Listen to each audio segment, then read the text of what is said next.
Friends, welcome back to my YouTube channel Dawani classes. HP TET preparation series में आज मैं लेकर आई हूँ आपके लिए चाइल्ड साइकोलॉजी का वन शॉट। इस एक ही वीडियो में हम मैक्सिमम टॉपिक्स कवर करने वाले हैं चाइल्ड साइकोलॉजी के, और बीच बीच में जो क्वेश्चंस आएंगे उनसे रिलेटेड जो भी थ्योरीज़ हैं उनको भी हम इस ही वीडियो में डिस्कस करने वाले हैं। वीडियो चाहे थोड़ी सी लंबी हो जाए, बट आपने वीडियो को पूरा देखना है क्योंकि क्वेश्चन यहीं से ही आएंगे। लगभग आपके 15 से 20 मार्क्स यहाँ से बनने वाले हैं, चाहे आपका कोई भी सब्जेक्ट है, क्योंकि साइकोलॉजी तो सभी में पूछी ही जाएगी। ठीक है, एक एक करके सभी क्वेश्चंस हम देखेंगे। पहला क्वेश्चन है हमारा, psychology is the science of. यहाँ पर मैं एमसीक्यूज नहीं लेकर आई हूँ, डायरेक्ट क्वेश्चन, और उसको हम डायरेक्ट डिस्कस करेंगे। ठीक है, psychology is the science of question पूछा गया है, साइकोलॉजी किसकी साइंस है। साइकोलॉजी जो शब्द है ये एक ग्रीक वर्ड है। Psychology is a Greek word जो बना है साइकी प्लस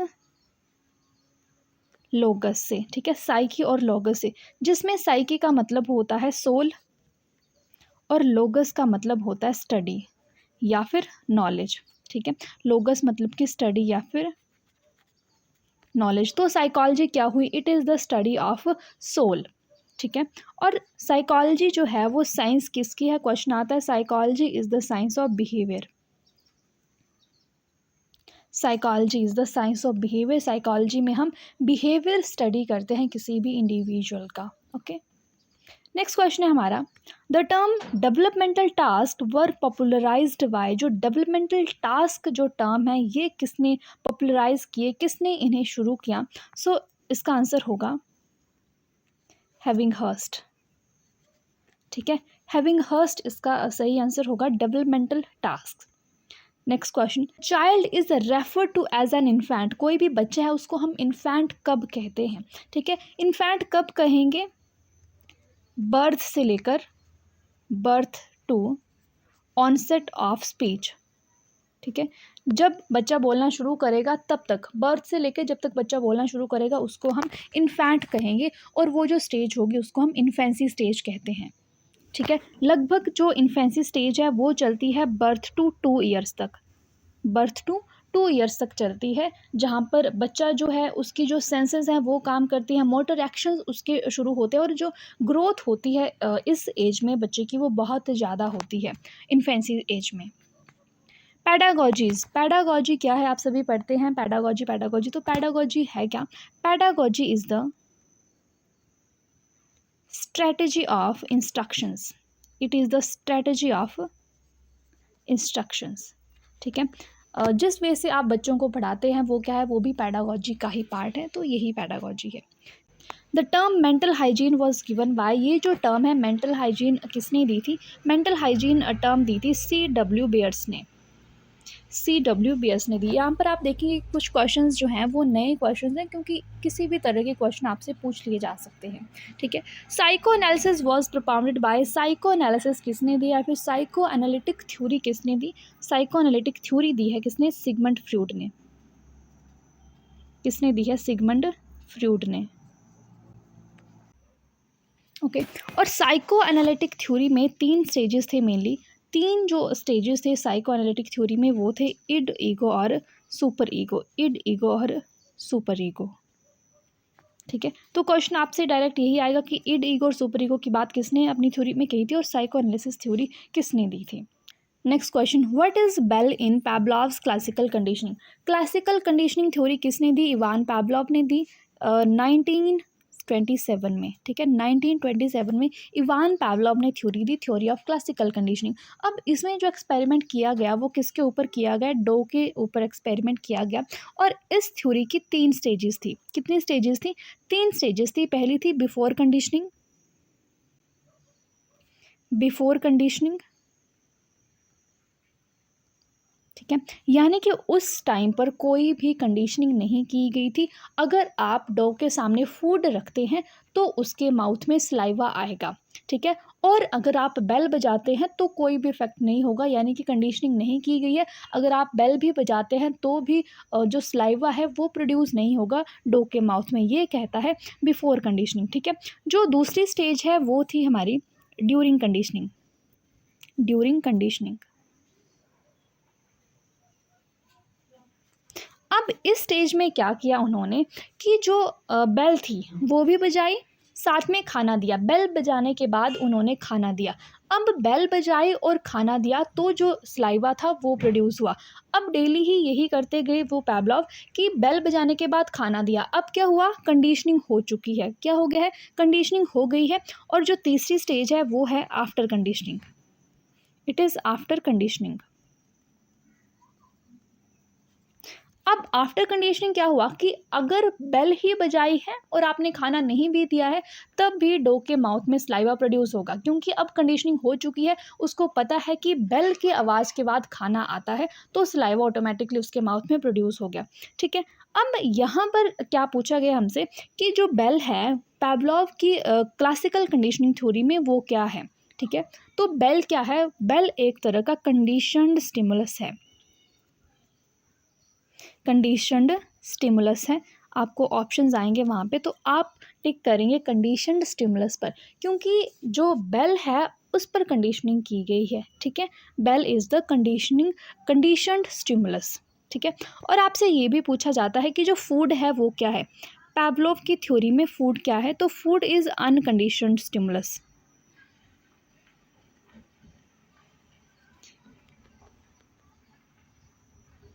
ठीक है, UCS अनकंडीशन स्टिमुलस, क्योंकि कंडीशनिंग जो है वो फूड पर नहीं हुई है, कंडीशनिंग हुई है बेल पर। बेल बजाने के बाद सलाइवा प्रोड्यूस होता है। ठीक है, और आफ्टर कंडीशनिंग जो है वो saliva is conditioned response. Saliva is conditioned response after conditioning. उसके पहले तो वो अनकंडीशन रिस्पॉन्स था, सलाइवा जब कंडीशनिंग नहीं हुई थी, और कंडीशनिंग के बाद saliva is the conditioned response. ठीक है, क्लियर हो गया होगा आपको ये। Next one, first socialization agency. जो पहली सोशलाइजेशन एजेंसी होती है बच्चे की लाइफ में वो होती है फैमिली। पहली सोशलाइजेशन एजेंसी होती है फैमिली, उसके बाद आता है आपका स्कूल, और उसके बाद आपका आस पड़ोस जो भी है वो आएगा। ठीक है, लर्निंग डिसऑर्डर्स, अलग अलग लर्निंग डिसऑर्डर्स हैं और यहाँ से क्वेश्चन पक्का आपसे पूछा ही जाता है, तो सभी डिसऑर्डर्स को एक एक करके डिस्कस कर लेंगे। ठीक है, okay, so first disorder is dyslexia. ठीक है, डिसलेक्सिया क्या है, डिसलेक्सिया इज द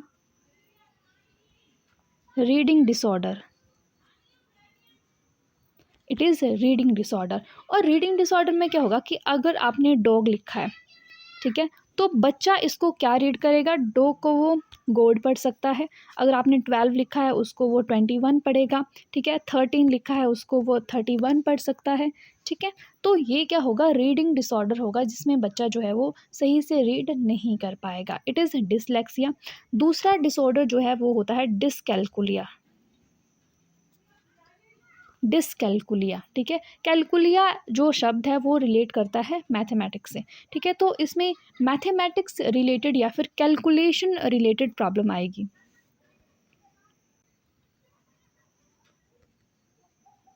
ठीक है, कैलकुलेशन रिलेटेड प्रॉब्लम या फिर मैथमेटिक्स रिलेटेड प्रॉब्लम आएगी डिसकैलकुलिया अगर किसी बच्चे को होता है तो। ठीक है, नेक्स्ट वन इज डिस्ग्राफिया। ग्राफिया का मतलब होता है राइटिंग। ठीक है, तो डिस्ग्राफिया क्या है, राइटिंग डिसऑर्डर है। बच्चा जो है वो प्रॉपर लिख नहीं पाएगा। It is dysgraphia. ठीक है, एक होता है डिस्प्रैक्सिया। डिस्प्रैक्सिया क्या है,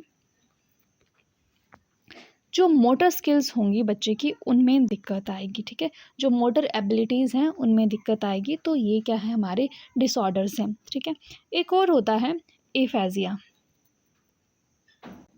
एफेजिया जो है वो लैंग्वेज रिलेटेड जो भी प्रॉब्लम्स होती हैं, लैंग्वेज रिलेटेड या फिर स्पीच रिलेटेड जो प्रॉब्लम्स होती हैं वो एफेजिया के अंडर आती हैं। तो ये 5 लर्निंग डिसेबिलिटीज़ हैं या फिर चिल्ड्रन विद डिसेबिलिटीज़, सारे डिसऑर्डर्स आपने पढ़ने हैं। अगला क्वेश्चन है हमारा, father of kindergarten movement. Father of kindergarten movement किन्हें कहा जाता है, या फिर फादर ऑफ किंडरगार्टन किन्हें कहा जाता है, फ्रोबेल को। ठीक है, नेक्स्ट है IQ फॉर्मूला। IQ फॉर्मूला क्या है, क्वेश्चन आता है यहाँ से, mental as divided by chronological S multiply by 100। ठीक है, जैसे आपको क्वेश्चन दिया गया है कि कोई बच्चा है उसकी मेंटल एज है 6 ईयर्स, किसी बच्चे की मेंटल एज है 6 ईयर्स और उसकी क्रोनोलॉजिकल एज होती है एक्चुअल एज, और उसकी क्रोनोलॉजिकल एज है 10, ठीक है। तो अब उस बच्चे का IQ कितना होगा, तो आप ऐसे कैलकुलेट करेंगे, mental as divide by chronological S multiply by 100, ठीक है। तो उस बच्चे की जो IQ होगा वो कितना होगा, 60। अब ये जो IQ है 60, ये किस कैटेगरी के अंडर आया, ठीक है। जो नॉर्मल IQ होता है, हमें पता है नॉर्मल IQ कितना होता है, 90 to 110, है ना। अब ये जो 60 है ये कहाँ पर आया, 60 आया रिटार्डेड कैटेगरी में। आगे हम देखेंगे जो भी IQ की कैटेगरीज हैं वो भी आगे डिस्कस करेंगे, ठीक है। क्वेश्चन है एक वहाँ पे। अगला क्वेश्चन है हमारा, theory of cognitive development was given bye. Cognitive development theory किसने दी है, जीन पियाजे ने दी है। किसने दी है, जीन पियाजे ने दी है। और 4 स्टेजेस थी उनकी थ्योरी में, जो थी सेंसरी मोटर, ठीक है, pre operational, concrete operational and formal operational, ठीक है। ये 4 स्टेजेस हैं theory of cognitive development which was given by Jean पियाजे, ओके। और जो एज है इसमें, जो सेंसरी मोटर है, पहली स्टेज है 0 to 2 ईयर्स के बच्चे की एज, और इसमें सेकंड वाली में 2 से 7, और कंक्रीट ऑपरेशन में 7 to 11, और फॉर्मल ऑपरेशन में 11 to 15, ठीक है। ये सारी क्या है, जो एज है बच्चे की इस थ्योरी के अकॉर्डिंग वो इन्होंने बात की है, ठीक है। और यहाँ से क्वेश्चन एक और भी आता है कि जो थ्योरी है इसके एलिमेंट्स कौन कौन से हैं। जो 4 एलिमेंट्स हैं पियाजे की थ्योरी के, वो कौन कौन से हैं, ठीक है। सो इसके एलिमेंट्स हैं maturation, okay, experience, social interaction and fourth one is equilibration, ठीक है। ये 4 एलिमेंट्स हैं पियाजे की थ्योरी के, क्लियर है। और ये भी पूछा जाता है कि जो जीन पियाजे थे वो कहाँ के साइकोलॉजिस्ट थे। सो जीन पियाजे वाज स्विस साइकोलॉजिस्ट, क्लियर है। और उन्होंने स्कीमास पर भी बात की थी। तो स्कीमा उन्होंने किन्हें कहा था, मेंटल स्ट्रक्चर्स को, मेंटल स्ट्रक्चर्स को जीन पियाजे ने क्या कहा था, स्कीमास कहा था, ठीक है। और साथ में उनकी थ्योरी में ही अगर हम बात करें तो एसिमिलेशन, एसिमिलेशन क्या है कि जो एग्जिस्टिंग स्कीमा है उसमें हम कोई नई इन्फॉर्मेशन ऐड कर रहे हैं, उसको क्या कहा जाता है, एसिमिलेशन कहा जाता है। यानी कि एग्जिस्टिंग जो स्कीमा है उसमें हम न्यू इन्फॉर्मेशन ऐड कर रहे हैं, उसको कहा जाता है एसिमिलेशन, ओके। और अकोमोडेशन क्या है उनकी थ्योरी में, अकोमोडेशन कि जो एग्जिस्टिंग स्कीमा या फिर जो प्रीवियस नॉलेज है, प्रीवियस नॉलेज लिख देते हैं यहाँ पे हम, कि जो बच्चे का प्रीवियस नॉलेज है प्लस कुछ नई इन्फॉर्मेशन आई, कुछ नई इन्फॉर्मेशन प्लस उसमें ही कोई मॉडिफिकेशन कर रहा है बच्चा उस सिचुएशन के अकॉर्डिंग, उसको कहा अकोमोडेशन, ठीक है। यहाँ पर आएगा मॉडिफिकेशन, ठीक है। कि जो प्रीवियस नॉलेज था या फिर जो एग्जिस्टिंग स्कीमा था उसमें कोई नई इन्फॉर्मेशन आई, अब उस नई इन्फॉर्मेशन को बच्चे ने मॉडिफाई किया सिचुएशन के अकॉर्डिंग, उसको कहा उन्होंने अकोमोडेशन, ठीक है। एसिमिलेशन हमने पढ़ लिया, अकोमोडेशन हमने पढ़ लिया, और हमें पता है स्कीमाज भी क्या होते हैं, schemas are the mental structures या फिर ग्रुप ऑफ नॉलेज है, कोई भी सेट ऑफ इंफॉर्मेशन है, उसको स्कीमा कहा उन्होंने, ओके। चलिए नेक्स्ट क्वेश्चन पर, डोमेन्स ऑफ लर्निंग, लर्निंग के डोमेन्स कौन कौन से हैं, कॉग्निटिव, अफेक्टिव और साइकोमोटर, ठीक है। ये क्या है, डोमेन्स हैं लर्निंग के। Okay, next one, theory of hierarchy of needs given by, theory of hierarchy of needs किसने दी है? अब्राहम मास्लो ने दी है। किसने दी है? अब्राहम मास्लो ने दी है। और अब्राहम मास्लो जो थे वो क्या थे? एक ह्यूमनिस्ट थे, ठीक है। और अब्राहम मास्लो को ही क्या कहा जाता है, ये भी पूछा जाता है। अब्राहम मास्लो को कहा जाता है spiritual father of humanistic psychology. Spiritual father of humanistic psychology भी कहा जाता है अब्राहम मास्लो को, और उन्होंने ही दी थी theory of hierarchy of needs. Okay, और यहाँ से पूछा जाता है कि जो टॉप नीड है वो कौन सी थी और बॉटम नीड कौन सी थी। ओके, अगर आपने थ्योरी वाली वीडियो नहीं देखी है तो यहाँ पर ही डिस्कस कर लेते हैं। Theory of hierarchy of needs से पक्का क्वेश्चन आता है। ये या तो ये आएगा कि जो थ्योरी है ये किसने दी है, या फिर जो बॉटम नीड है, या फिर टॉप नीड क्या है, ठीक है। तो बॉटम नीड है इसकी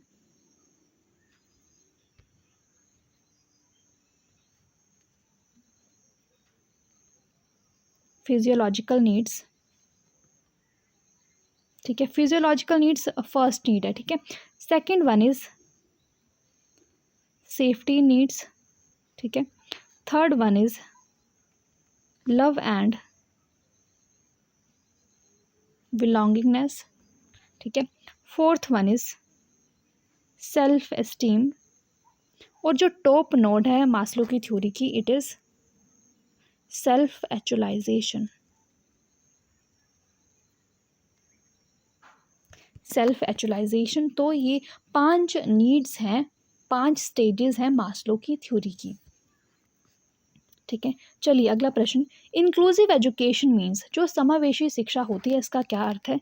it means education for all, यानी कि सभी के लिए शिक्षा, चाहे कोई भी बच्चा है वो डिफरेंटली एबल्ड है, डिसेबल्ड है, स्पेशली एबल्ड है, उससे भी हम एक ही क्लासरूम में शिक्षा देंगे नॉर्मल बच्चों के साथ ही, उसको इंक्लूसिव एजुकेशन कहते हैं।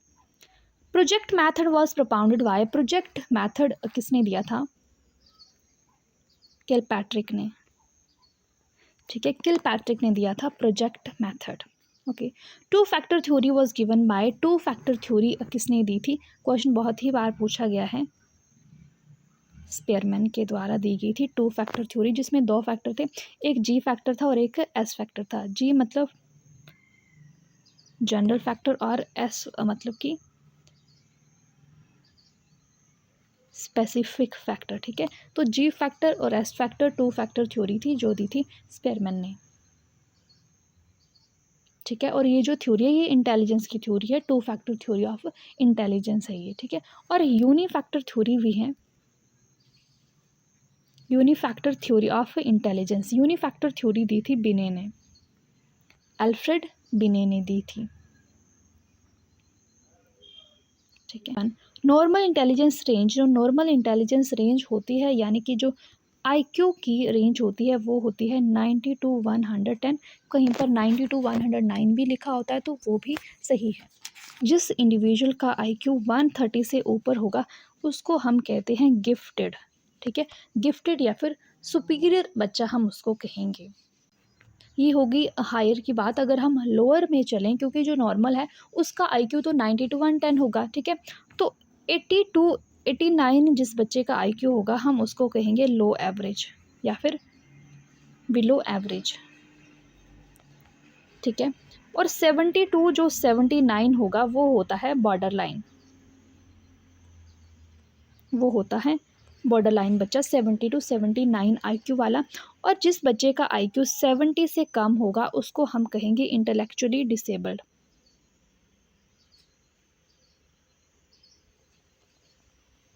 उसको हम कहेंगे इंटेलेक्चुअली डिसेबल्ड। ओके, और इंटेलेक्चुअली डिसेबल्ड में भी आगे कैटेगरीज होती हैं,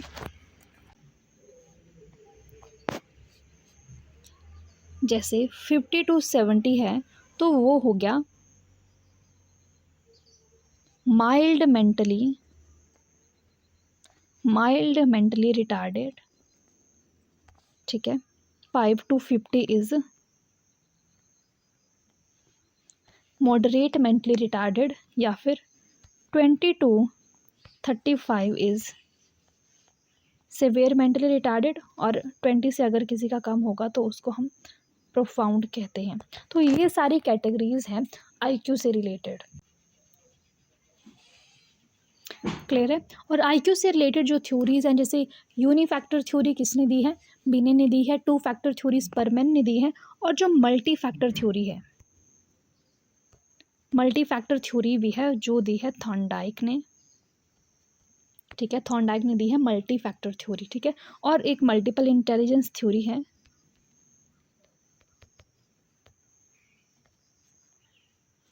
मल्टीपल इंटेलिजेंस दी है गार्डनर ने। ठीक है, तो इंटेलिजेंस से रिलेटेड ये क्वेश्चंस आपसे पूछे जाते हैं। Next question is schizophrenia is, schizophrenia क्या है? It is personality disorder. Personality disorder एक तरह का पर्सनैलिटी डिसऑर्डर है schizophrenia. Insight theory given by, insight theory किसने दी थी? वॉल्फगैंग कोहलर ने दी थी। ओके, और ऑप्शन में आपको गेस्टाल्ट थ्योरिस्ट्स भी आता है कि इनसाइट थ्योरी ऑफ लर्निंग किसने दी थी, तो वहाँ पर आप ये भी टिक कर सकते हैं कि गेस्टाल्ट थ्योरिस्ट जो थे उन्होंने इनसाइट थ्योरी ऑफ दी, क्योंकि गेस्टाल्ट थ्योरिस्ट में से एक जो थे वो कोहलर भी थे, और इन सभी ने मिलकर ही इनसाइट थ्योरी ऑफ लर्निंग दी थी। ठीक है, और जो एक्सपेरिमेंट किया गया था वो किया गया था सुल्तान के ऊपर, और सुल्तान क्या था? एक चिंपैंजी का नाम था। तो ये भी आ सकता है आपको। Next one is father of conditioning. Father of conditioning किन्हें कहा जाता है? ये कहा जाता है पैवलोव को। इवान पैवलोव को कहा जाता है फादर ऑफ कंडीशनिंग, और जो पैवलोव थे वो थे रशियन साइकोलॉजिस्ट। ठीक है, चलिए। Who said that whole learning is better than part learning? किसने कहा, किसकी स्टेटमेंट है ये कि होल लर्निंग जो है ना वो बेटर है पार्ट लर्निंग के? तो ये स्टेटमेंट है किसकी? वुडवर्थ की। किसकी स्टेटमेंट है ये? वुडवर्थ की स्टेटमेंट है ये। ठीक है, अगला प्रश्न है STM स्टैंड्स फॉर, STM की फुल फॉर्म क्या होती है? It is short term memory. Short term memory. Next one, cocaine, nicotine, tobacco, ये सारे क्या हैं? These are stimulants. These are stimulants. Okay, next one, who said psychology is the study of human behaviour? ये जो statement है किसकी है कि psychology is the study of human behaviour and human relationship भी है इसके आगे, human behaviour and human relationship. Okay, तो ये स्टेटमेंट है क्रो एंड क्रो की कि साइकोलॉजी जो है वो स्टडी है ह्यूमन बिहेवियर की और ह्यूमन रिलेशनशिप्स की। Next one, toy age refers to. Toy age हम किस एज को कहते हैं? किस एज में बच्चा होता है जिसको हम टॉय एज कहेंगे? टॉय एज कहा जाता है जब बच्चा होता है अर्ली चाइल्डहुड में। अर्ली चाइल्डहुड में इस एज में बच्चे को टॉयज़ के साथ खेलना पसंद होता है, और ये एज होती है 2 to 6 ईयर्स। 2 to 6 years. और इस एज को हम प्ले एज भी कहते हैं, क्रिटिकल एज भी कहते हैं, और इस एज में जो लैंग्वेज डेवलपमेंट है वो फास्ट होती है बच्चे की। ठीक है, और भी स्टेजेस होते हैं वो भी हम देख सकते हैं, जैसे पहली स्टेज होती है बच्चे की लाइफ की, या फिर जो डेवलपमेंटल स्टेजेस होते हैं, पहली स्टेज होती है इन्फेंसी। ठीक है, इन्फेंसी वर्थ 2 ईयर्स अगर हम लेके चलें तो। फिर आता है early childhood, early childhood 2 to 6 years. उसके बाद आता है late childhood, okay, 6 to 12 years. फिर आता है एडोलेसेंस। एडोलेसेंस आपका 12 to 18, किशोरावस्था की जो आयु होती है 18। ठीक है, ये बच्चे की जो एजेस हैं यहाँ से भी आपसे पूछ लिया जा सकता है तो जो इन्फेंसी है वहाँ पर जो बच्चे की सेंसेस हैं वो काम करती हैं, बच्चे की जो ग्रोथ है वो बहुत फास्ट होती है। अर्ली चाइल्डहुड को हम प्ले एज कहते हैं, टॉय एज भी कहते हैं। इसमें लैंग्वेज डेवलपमेंट बहुत फास्ट होती है, बच्चा इसमें टॉयज़ के साथ खेलना पसंद करता है। फिर आता है लेट चाइल्डहुड, जिसको गैंग एज भी कहते हैं, बच्चा जो है वो ग्रुप्स में रहना पसंद करता है, स्कूल एज भी हम इसको कहते हैं, ठीक है। फिर उसके बाद आती है एडोलेसेंस, जिसको हम ट्रांजिशनल पीरियड भी बोलते हैं, क्योंकि जो बच्चा है वो बचपन से चाइल्डहुड से अब एडल्ट बन रहा है, तो इसको हम ट्रांजिशनल एज भी कहते हैं। Golden period is, golden period किस एज को कहा जाता है? गोल्डन पीरियड कहा जाता है एडोलेसेंस को, ठीक है। जो किशोरावस्था की आयु होती है उसको गोल्डन पीरियड कहा जाता है, साथ ही इसको ट्रांजिशनल एज भी कहते हैं, जैसे हमने पीछे वाले क्वेश्चन में देखा। एंड इसको stage of stress and storm भी कहा गया है, स्ट्रेस एंड स्टॉर्म। और ये जो स्टेटमेंट है स्ट्रेस एंड स्टॉर्म जो कहा, वो किसने कहा? स्टैनली हॉल ने, स्टैनली हॉल में, ओके। और स्टैनली हॉल को फादर ऑफ एडोलेसेंस भी कहा जाता है इसीलिए। और जो एडोलेसेंस एज है इसको कहा जाता है bridge between childhood and adulthood, क्योंकि ये जो एज है वो चाइल्डहुड और एडल्टहुड के बीच की एज है, ठीक है। तो इसको bridge between childhood and adulthood भी कहा जाता है। और इस एज में बच्चा लीडरशिप जो क्वालिटीज़ हैं वो उसके अंदर आती हैं। ZPD स्टैंड्स फॉर, ZPD की फुल फॉर्म क्या है? Zone of proximal development,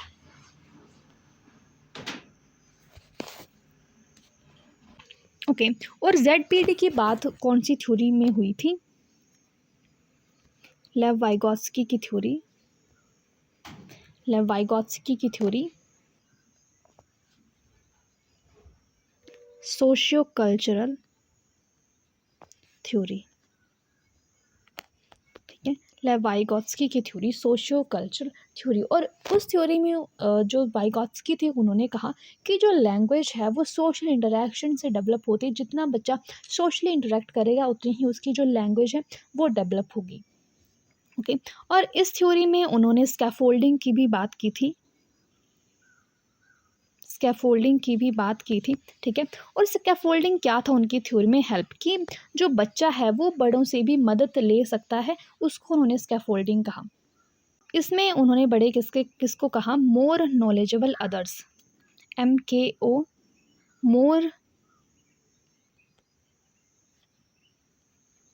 more knowledgeable others, ठीक है। जो बड़े हैं उनसे बच्चा जो है वो हेल्प ले सकता है, हेल्प को उन्होंने स्कैफोल्डिंग कहा। और मोर नॉलेजेबल अदर्स जो बड़े थे। Developed concept attainment teaching model, concept attainment teaching model जो था वो किसने दिया था? ब्रूनर ने दिया था, ब्रूनर ने दिया था 1956 में concept attainment model of teaching, okay. Concept of genetic epistemology was given bye, epistemology, genetic epistemology का कॉन्सेप्ट किसने दिया था? जीन प्याजे ने दिया था, ठीक है, जीन प्याजे ने दिया था। What are the types of personality given by Sheldon, Sheldon ने कौन सी पर्सनैलिटी टाइप्स दी और कितनी पर्सनैलिटी टाइप्स दी? शेल्डन ने दी 3 पर्सनैलिटी टाइप्स, ठीक है। कितनी पर्सनैलिटी टाइप्स थी? 3 पर्सनैलिटी टाइप्स थी, जो थी endomorph, okay, ectomorph, endomorph, ectomorph और मीजोमॉर्फ, ठीक है। ये पर्सनालिटी टाइप्स किसकी हैं? शेल्डन की दी हुई हैं, ठीक है। और युंग ने भी ये पर्सनालिटी टाइप्स दी थी, युंग ने भी पर्सनालिटी टाइप्स दी थी, कौन कौन सी? इंट्रोवर्ट, ओके, एक्सट्रोवर्ट और एम्बीवर्ट, ठीक है। तो कंफ्यूज नहीं होना है, ये युंग के पर्सनालिटी टाइप्स और शेल्डन के पर्सनालिटी टाइप्स है, एंडोमॉर्फ, एक्टोमॉर्फ और मीजोमॉर्फ, ठीक है। Theory of moral development, moral development theory किसने दी है?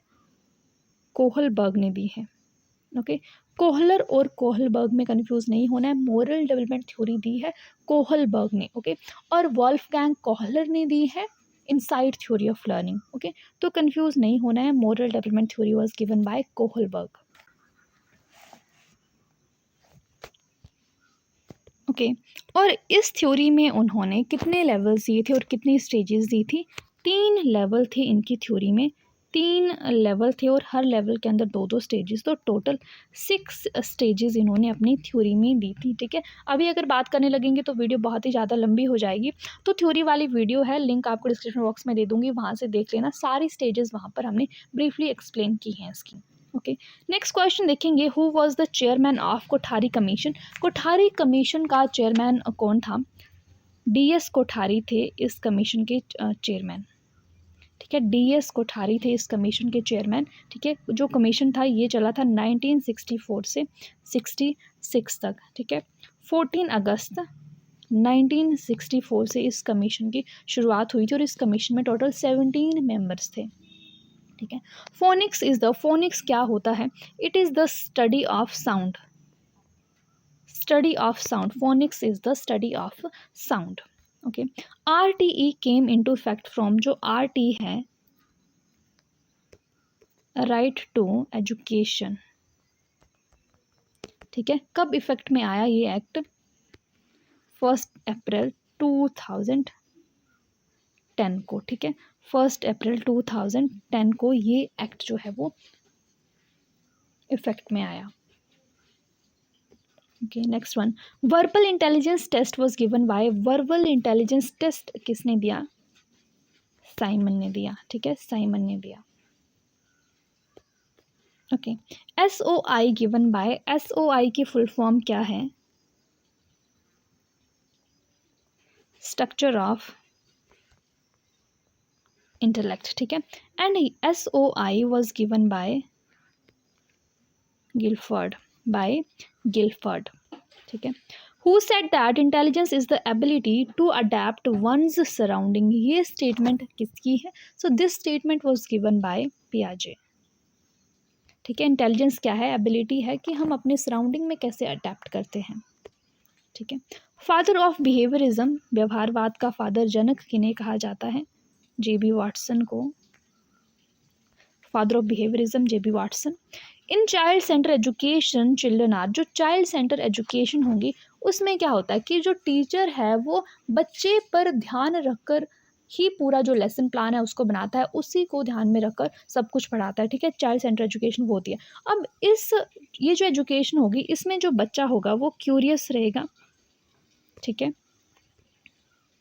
क्रिएटिव रहेगा और उसमें लर्निंग के प्रति इंटरेस्ट बना रहेगा, क्योंकि जो टीचर है वो बच्चे में ध्यान में रखकर ही जितनी भी एक्टिविटीज़ हैं उनको करवा रहा होता है, ठीक है। तो चाइल्ड सेंटर एजुकेशन में जो बच्चा है वो क्यूरियस रहता है सीखने के लिए और वो क्रिएटिव आइडियाज़ भी ढूंढ के निकालता है। Forms of speech according to Vygotsky ने 3 स्पीच की फॉर्म दी कि कौन किस किस तरह की जो स्पीच है वो होती हैं। पहली उन्होंने बात की सोशल स्पीच, ठीक है। जब बच्चा जो है वो दूसरों से चीज़ें मांगते हैं, दूसरों से बात करता है, उसको सोशल स्पीच कहा उन्होंने, जब बच्चा बिल्कुल ही छोटा होता है, लगभग 2 साल का होगा, ठीक है। उसके बाद प्राइवेट स्पीच, बच्चा खुद में बात करने लगेगा, ठीक है। और तीसरी होती है साइलेंट इनर स्पीच, जब बच्चा दूसरों से बात ना करके खुद में ही बात करता है अपने अंदर ही अंदर, उसको साइलेंट स्पीच कहा उन्होंने, ठीक है। तो 3 forms of speech according to Vygotsky, social speech, private speech और साइलेंट इनर स्पीच। ओके, और कौन सी थ्योरी वो हमने देख ली? Socio cultural theory which was given by Lev Vygotsky. Who said that motivation is national highway to learning, किसने कहा कि मोटिवेशन जो है वो नेशनल हाईवे है लर्निंग के लिए? तो ये बात की किसने? स्किनर ने की। किसने? स्किनर ने कही कि motivation is the national highway to learning. Okay, steps in motivation cycle, motivation cycle के स्टेप्स कौन कौन से होते हैं? 6 स्टेप्स हैं मोटिवेशन साइकिल के, एक एक करके देखेंगे। पहला स्टेप होता है मोटिवेशन साइकिल का नीड, ठीक है। दूसरा स्टेप होगा ड्राइव, ओके। तीसरा arousal. Fourth step is goal directed. Next one is achievement. फिर रिडक्शन ऑफ अराउजल। ठीक है। मोटिवेशन साइकिल इस तरह से चलता है, सबसे पहले अगर आपको किसी भी चीज़ की ज़रूरत होगी तभी आप वो काम करेंगे, ठीक है।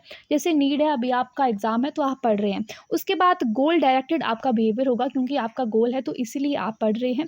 जो भी आपने गोल को अचीव करना है, उसके बाद आपने गोल को अचीव कर लिया, फिर जो भी अराउजल होगा वो रिड्यूस हो जाए, क्योंकि आपने उस गोल को अचीव कर लिया। तो अब वो जो मोटिवेशन है वो धीरे धीरे कम हो रही है। तो ये स्टेप्स हैं मोटिवेशन साइकिल के। Next question is operation blackboard was launched in, operation blackboard कब लॉन्च हुआ था?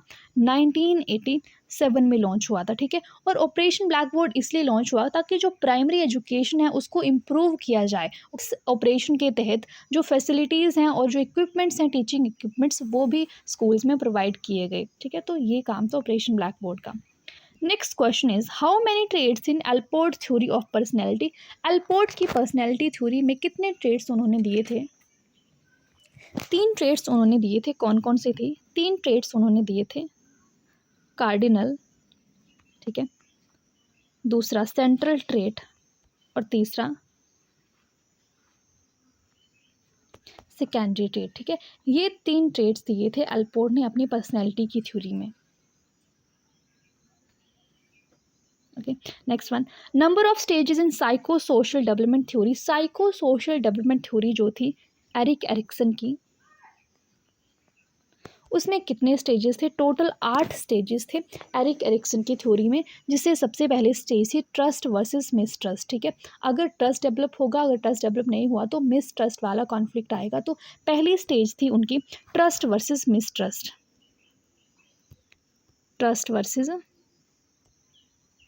मिसट्रस्ट, ठीक है, जो बर्थ से चलेगी 1.5 ईयर्स तक, ठीक है।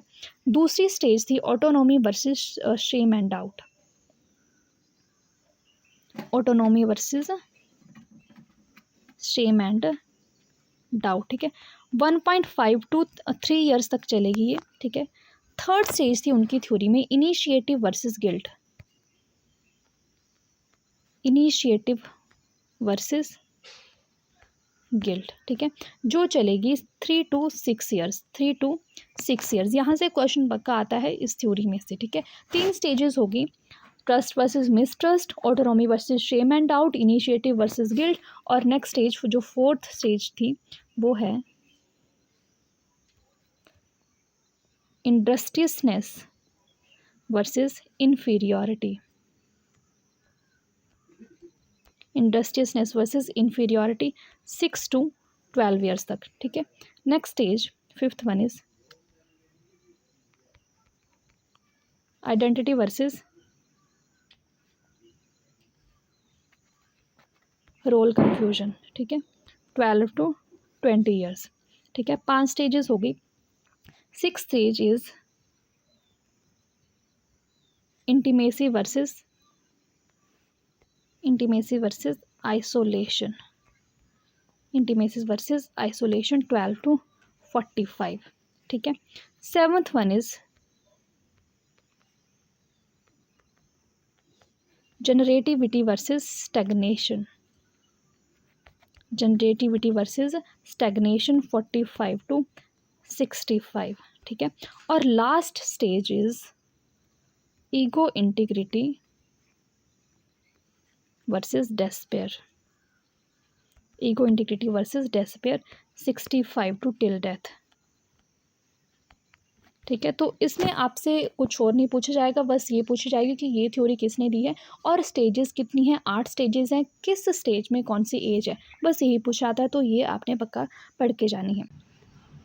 Next question, in Freud theory sexual energy is called as, Freud की theory psychoanalytic theory of personality, वहाँ पर उन्होंने सेक्शुअल एनर्जी को क्या नाम दिया? सेक्शुअल एनर्जी को उन्होंने कहा लिबिडो, ठीक है। ये भी पूछा जाता है, सेक्शुअल एनर्जी को उन्होंने कहा लिबिडो। ओके, तो 50 क्वेश्चंस हमारे यहाँ पे हो गए। अब ये क्वेश्चन आपके लिए, who proposed psycho linguistic theory, psycho linguistic theory किसने दी? इसका आंसर आप सभी कमेंट करके बताएंगे, ठीक है। और जो सबसे पहले सही करेगा उसके आंसर को पिन भी किया जाएगा रोज़ की तरह। Okay, so that's it for one shot. इसमें हमने 50 क्वेश्चंस देख लिए, वो टॉपिक डिस्कस कर लिए जहाँ से क्वेश्चंस पूछे जाते हैं, और इन ही टॉपिक से आपको क्वेश्चन पूछे जाते हैं, और थ्योरीज में से तो पक्का क्वेश्चंस आपको आएंगे ही आएंगे। अगर कोई टॉपिक, कोई थ्योरी रह भी गई है तो आप कमेंट बॉक्स में कमेंट करके बता सकते हैं, उसको हम कल डिस्कस कर लेंगे। ओके, एंड वीडियो कैसी लगी, आपको हेल्पफुल लगी हो थोड़ी भी तो प्लीज़ लाइक करना, चैनल को सब्सक्राइब नहीं किया तो प्लीज़ डू सब्सक्राइब, एंड अपने फ्रेंड्स के साथ शेयर करना बिल्कुल भी मत भूलना। Thank you so much for watching, bye bye, take care.